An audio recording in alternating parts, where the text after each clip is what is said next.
তুমি তাহলে ওখানে কতটা সময় গাড়ি নিয়ে যাচ্ছি? হ্যাঁ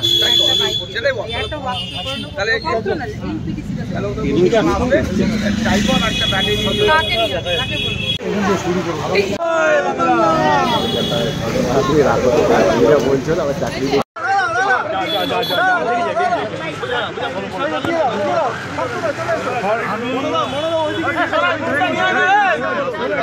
মানুষের যে সরকার পশ্চিমবঙ্গ সরকার তারই পুলিশ ফলে